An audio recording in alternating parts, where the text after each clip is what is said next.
하나님 나라의 백성인 하백 여러분, 이 시간에는 누가복음 6장에 나오는 두 건축자 비유에 대해서 함께 생각을 나누겠습니다.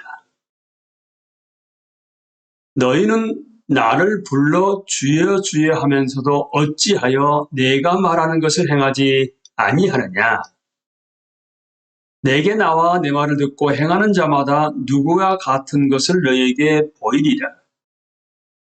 집을 질 때 깊이 파고 주추를 반석 위에 놓은 사람과 같으니 큰 물이 나서 탕류가 그 집에 부딪히되 잘 지었기 때문에 능히 요동하지 못하게 하였거니와, 듣고 행하지 아니하는 자는 주추 없이 흙 위에 집 지은 사람과 같으니 탕류가 부딪힘에 집이 곧 무너져 파괴됨이 심하니라 하시니라. 두 건축자의 비유는 모든 예수님의 비유 가운데서 가장 많이 철부지 어린이의 이야기 정도로 전락해버린 비유가 아닌가 싶습니다.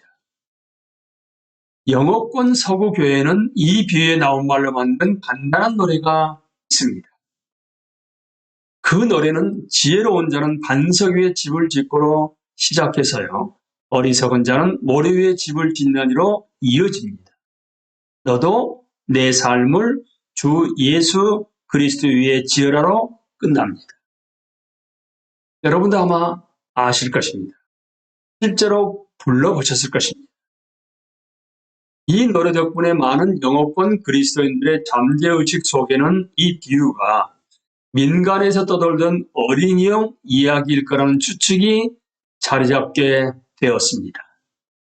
그러나 작은 짐꾸러기 속의 꾸러미 속에서 다이너마이트가 나오듯이 문맥상 이 비유도 강력한 신학적 의미를 만들어냅니다. 무슨 말일까요? 이 비유가 산상설교의 끝부분인 마태복음 7장 24절에서 27절에서 등장하고요, 형지설교의 결론 부분인 누가복음 6장 지금 우리가 보고 있는 46절부터 49절에서도 두드러진 자리를 차지하는 것은 결코 우연이 아닙니다. 이 두 유명한 집합의 구성을 이해함에도 불구하고 이 비유를 고른 것은 이것이 특히 두드러졌기 때문입니다. 이 비유를 꼼꼼히 살펴보아야 하는 것도 바로 그런 이유 때문입니다. 그렇게 되면 마태복음 7장 24절에서 27절은 어떻게 말씀이 기록되어 있는가를 한번 읽어드리겠습니다. 그러므로 누구든지 나의 이 말을 듣고 행하는 자는 그 집을 반석 위에 지은 지혜로운 사람 같으리니, 비가 내리고 창수가 나고 바람이 불어 그 집에 부딪히되 무너지지 아니하나니 이는 주추를 반석 위에 놓은 까닭이요 나의 이 말을 듣고 행하지 아니하는 자는 그 집을 모래 위에 지은 어리석은 사람 같으리니, 비가 내리고 창수가 나고 바람이 불어 그 집에 부딪히며 무너져 그 무너짐이 심하니라. 여기서 반석 위에 지은 지혜로운 사람, 그 다음에 모래 위에 지은 어리석은 사람을 대조하고 있습니다. 두 건축자 비유에서요. 그리고 오늘 앞에 읽었던 그 개역개정을 다시금 새 번역으로 읽어드립니다. 어찌하여 너희는 나더러 주님 주님 하면서 내가 말하는 것을 행하지 않느냐? 내가 와서 내 말을 듣고 내게 와서 내 말을 듣고 그대로 행하는 사람이 어떤 사람과 같은지를 너희에게 보여주겠다. 그는 땅을 깊이 파고 반석 위에다 기초를 놓고 집을 짓는 사람과 같다. 홍수가 나서 물살이 그 집에 들이쳐도 그 집은 흔들리지도 않는다. 잘 지은 집이기 때문이다. 그러나 내 말을 듣고서도 그대로 행하지 않는 사람은 기초 없이 맨 흙 위에다가 집을 지은 사람과 같다. 물살이 그 집에 들이치니 그 집은 곧 무너져 버렸고 그 집의 무너짐이 엄청났다. 여기서는 마태복음하고는 다르게 여러분, 반석 위에 기초를 놓고 그리고 반석 위에 기초를 놓지 않는 두 건축자를 지금 대조시키고 있습니다. 그러니까 복음서는 이 이야기를 서로 다른 두 가지 형태로 기록했는데요.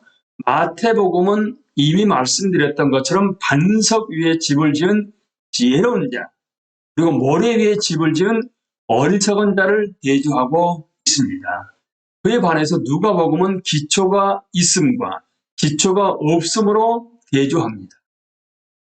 교회가 익히 잘 알고 기억하는 얘기는 마태복음의 이야기입니다. 누가복음의 기사가 담고 있는 세부 내용은 대개 알아차리지 못합니다. 그러나 누가복음의 기사는 예언자 이사야에서 시작된 전승에 그 뿌리를 두고 있습니다. 지금 우리의 강의는 누가복음 기사입니다, 여러분.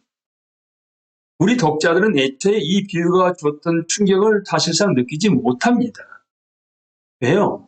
지금은 집 짓는 전문 직업을 가진 자들이나 아니면 기업들이 하고 있기 때문에 우리는 스스로 집을 짓지 않기 때문에 이 비유가 주었던 충격을 느끼지 못하는 것입니다. 고대 세계에서 집을 짓는 데는 엄청난 수고가 필요했습니다.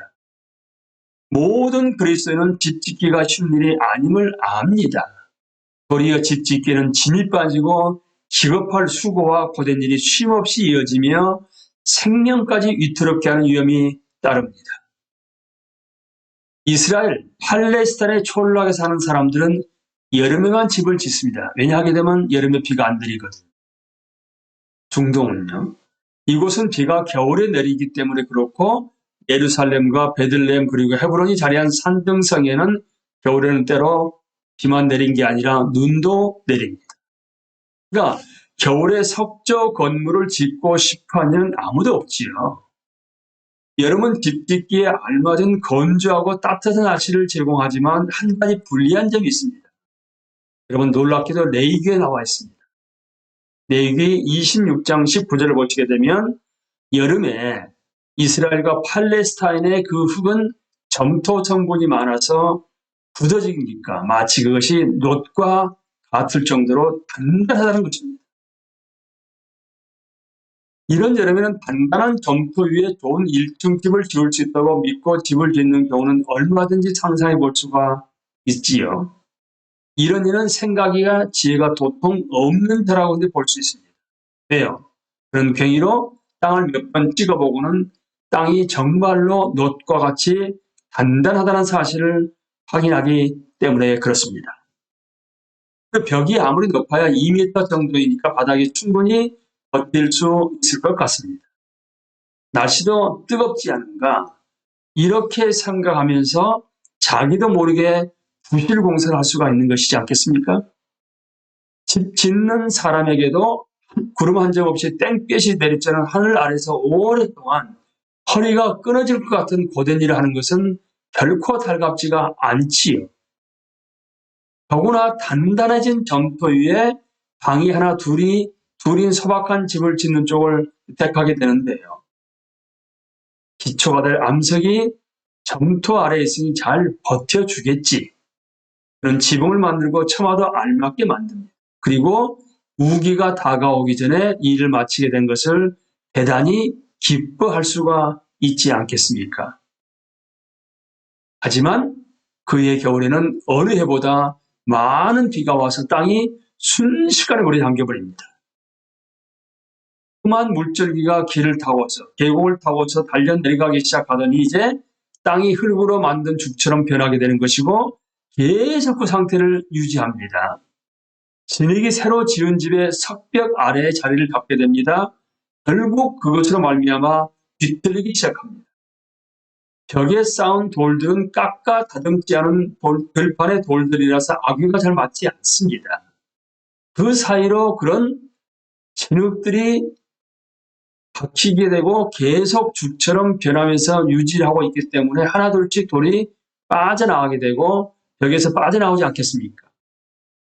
그래서 벽의 한 부분이 심각할 정도로 붉어져 나오게 하면서 붉어진 부분이 점점 더 커지더니 마침내 터져버리고 결국은 건물 전체가 무너져 내립니다. 1세기 중동의 촌락 사람들은 회관죽 대신에 진흙을 사용했기 때문에 건물 벽을 암석 기초 위에 세우지 않으면 그 벽은 아래 기초가 건조한 상태를 유지하면서 침전물이 쌓이지 않은 경우에만 무너지지 않고서 있을 수가 있습니다. 이런 시나리오는 믿을 수 있는 것이고 실제로 일어나는 일입니다. 꼼꼼하고 부지런한 건축자가 더 잘 알지요. 중동 촌락의 많은 건축자들에게 척도 주택을 지으려면 땅을 얼마나 깊이 파야 하는지 물어보게 되면 그들의 대답은 항상 똑같습니다. 안반이 나올 때까지 파야 한다고 대답합니다. 그런데 어떤 경우에는 2, 3cm만 파도 바로 안반이 나올 때도 있지만 안반이 나올 때까지 파야 한다는 원칙은 변함이 없지요. 깊이 파들어가서 안반이 나온 그 상태에서 기초를 세우고 집을 지어야 한다는 것이지요. 건물은 늘 안반 위에 지어야만 합니다. 이사야 28장 14절 18절을 보시게 되면 제가 다 읽어드리지 않고 중간을 보시게 되면 그러므로 주 여호와께서 이같이 이르시되 보라 내가 한 돌을 시온에 두어 기초를 삼았노니 거치에만 돌이요 귀하고 견고한 기초돌이라 그것을 믿는 이는 다급하게 되지 아니하리로다. 나는 정의를 측량줄로 삼고 공의를 돌주로 삼으니 우박이 거짓의 피난처를 초탕하며 우리 그 숨는 곳에 넘칠 것인즉 너희가 사망과 더불어 세운 언약이 패하며 수월과 더불어 맺은 언약이 서지 못하여 넘치는 태양이 밀려올 때 너희가 그것으로 밟힘을 당할 것이라. 여러분, 건물은 늘 안반 위에 지어야 하는 것인데 이사야 28장 14절에 18절 내용하고도 연결되지 않습니까? 이사야는 이스라엘인들이 짓는 건물, 그러니까 눈에 보이는 건물이 아니고요. 그 당시에 아수르의 침공을 앞두고서 이집트와 맺은 맹약을 확신하지 않았습니다. 이사야는요. 그리고 큰 폭풍 아수르가 몰려오고 있다고 예언했습니다. 그러면 누구를 의지해야 되겠습니까? 근데 아수르의 그 폭풍은 그들이 세운 건물을 파괴하겠지만 하나님은 미래의 새 건물의 든든한 기초가 될 새 기초돌, 그러니까 모퉁이 돌을 시온에 두실 것이라고 예언하셨습니다. 말씀하셨습니다. 그 기초는 평범한 돌이 결코 아니지요. 보석이지요. 보석. 이 극적 위에 무슨 일이 일어났을까요? 예수님은 내 말을 듣고 행함이 이사야가 약속한 기초 위에 건물을 짓는 것이라고 말씀하셨습니다. 이렇게 말씀하신 것이지요. 예수님이 이렇게 말씀하신 거예요. 내가 주춧돌이요 내가 기초다. 내가 누구죠 여러분? 예수님이십니다. 예수님과 예수님 말씀 위에 지으면 너희가 흔들리지 않으리라. 파괴당한 건물과 하나님이 약속하신 새 기초를 말한 이사야의 비유는 쿰란에서도 그 당시지 여러분 1세기요. 두 번째 성전에서도 이루어지지 않고 예수 그리스도와 예수 그리스도의 말씀 속에서 이루어진다고 일깨워주고 계신 것입니다. 이사야처럼 예수도 큰 폭풍이 당시 세력을 모으고 있던 열심당, 민족주의자들이라는 형태로 몰려오고 있음을 이미 알고 계셨습니다. 그들은 자신들이 로마와 싸워 이길 수 있다고 생각했습니다. 하지만 이는 현실과 아주 동떨어진 생각이었습니다. 마치 아수르를 대항하기 위해서 이집트하고 동맹해서 물릴 수 있다고 생각했던 이사야 그 시대처럼 지금 1세기에서 똑같이 열심당이 그렇게 생각을 하고 있는 것입니다. 예수님은 재앙을 내다보셨고 그들이 실패할 것을 이미 아셨습니다. 로마군과 벌일 전쟁이라는 큰 폭풍은 하나님이 거하실 것으로 지은 영광스러운 성전을 파괴할 것입니다. 그러나 이사야의 경우처럼 모든 것이 사라지지는 않을 것입니다. 왜요? 예수님은 자신과 자신의 말씀을 새로운 기초로 제시하시면서 이미 이 기초 위에 새 성전이 지어졌다고 말씀하셨습니다. 그러니까 이를 통해 예수님은 하나님께서 예수의 몸이라는 성전을 통해서 이스라엘 백성 가운데 임재하셨다고 강조하십니다. 여러분, 사람이 건물을 대신한다는 놀라운 사실에 대한 증언은 신약 성경 전체에 존재하고 있습니다. 신약 성경에서 말하는 성전은 여러분 건물이 아닙니다. 예수 그리스도를 머리로 한 그리스도인들이 바로 여러분 성전이라는 사실입니다. 예수의 몸이 성전이지요. 미시나, 여러분 미시나는 반복하다는 얘기인데 토라의 내용들을 반복해서 학습한다는 얘기입니다. 미시나는 이렇게 말합니다. 언약궤를 뺏긴 뒤에도 초기 예언자 시대부터 있었던 한 돌은 그대로 남았으니 그 돌을 기초라고 불렀습니다. 그러니까 쉐티야라고 부르는 기초라고 불렀는데요. 그 돌은 땅보다 손가락 셋 높이만큼 높았고 이 제사장들은 그 위에 불판을 놓고 했습니다. 제2성전 시대 유대인들은 솟아오른 돌이 자리한 지성소 가운데 부분을 세상에서 가장 신성한 것으로 여겼습니다. 그리고 그 돌이 성전 중앙인 시온에 있다고 여겼습니다. 후대 유대인들은 온 세상이 이 거룩한 돌에서 만들어졌다고 판단했습니다. 지성소 가운데 있었다고 하는 그 돌을 이사야의 약속, 즉 언젠가는 하나님이 귀중한 돌, 곧 든든한 기초를 시온에 두리라는 약속의 실현으로 이해했을 수도 있습니다. 흠난 공동체는 자기에게 속한 15대 의인이 이사야의 약속이 말하는 기초를 이루리라고 주장했습니다. 성전의 지도자들 역시 성전 중앙을 두고 이사야의 약속이 이루어졌다고 주장하면서 그 돌을 기초라고 불렀습니다. 성전에 충성했던 예수님 시대의 보통 유대인들은 성전 지도자들이 지성소 중앙에 솟아오른 돌을 기초라고 불렀음을 알았음이 분명합니다.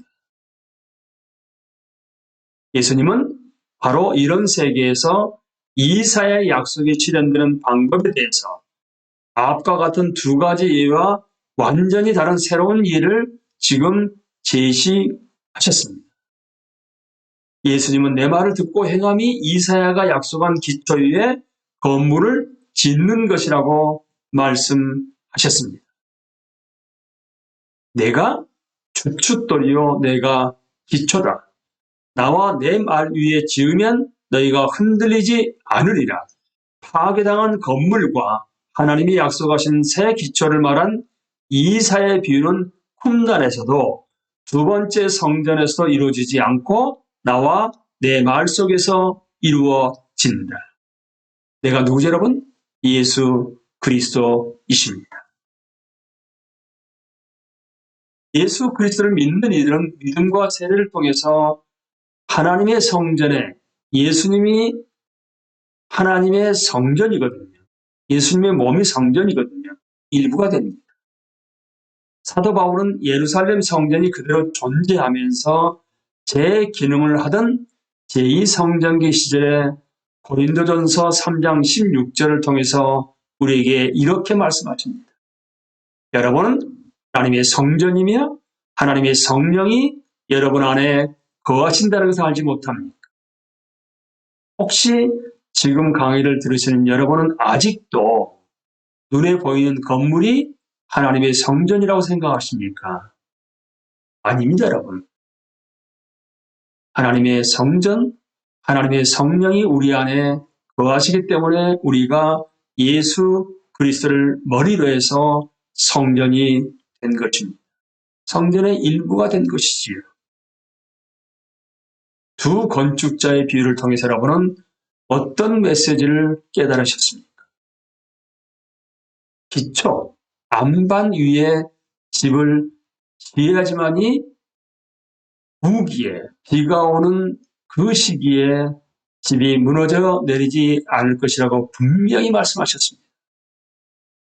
기초가 뭐겠습니까? 믿음의 기초는 예수님이라는 인격체와 예수님의 말씀의 기초 위에 서는 것입니다. 뿐만 아니라 듣고 행함이 중요하지요. 점토층을 관통해서 안방까지 뚫고 들어가야만 합니다. 믿음이 견고해야 하는 것이지요. 폭풍이 두 집을 강타하게 됩니다. 우리의 믿음의 폭풍이 몰려왔을 때, 고난과 역경과 박해가 주어졌을 때 든든한 기초 위에 지은 집만이 무너지지 않을 수 있는 것은, 견인될 수 있는 것은 지극히 당연하지 않겠습니까? 뿐만 아니라 신약에서 말하고 있는 성전은 여러분 건물이 아닙니다. 예수 그리스도와 함께 세워지는 그리스도인들이 바로 하나님의 성전입니다. 야훼 곧 예수 그리스도의 말씀을 듣고 순종하는 그리스도인, 성전이나 쿰란의 제사장 장로들이 아니라 하나님이 이스라엘을 통해 약속하신 새 기초, 새 주축, 새 모퉁이 돌이신 예수 그리스도 위에 견고한 믿음이 세워지는 것입니다. 그래서 우리를 그리스도인이라 하지 않겠습니까? 하나님 나라의 백성인 하백 여러분은 지금 기초, 집을 짓는데 기초인 안반까지 내려가서 기초가 세워지는 그 예수 그리스도의 터 위에 믿음이 견고하게 세워져 계십니까? 세워져 있으십니까? 아니면 믿음의 폭풍이 밀려왔을 때 무너지는 그러한 마치 예수 그리스도가 아닌 모래, 다른 엉뚱한 것 위에 믿음의 집이 지어진 것은 아니십니까? 오늘 말씀을 통해서 다시 한번 기독론에서 중요한 하나님의 성전은 건물이 아니라 그리스도인, 성령이 내재한 그리스도의 영이 내재하게 됨으로 말미암아 예수 그리스도의 터 위에 우리가 견고하게 세워진 하나님의 성전이라는 것을 한번 알고 거룩한 삶을 살아갈 수 있게 되기를 예수님의 이름으로 기도합니다. 강의를 마치겠습니다.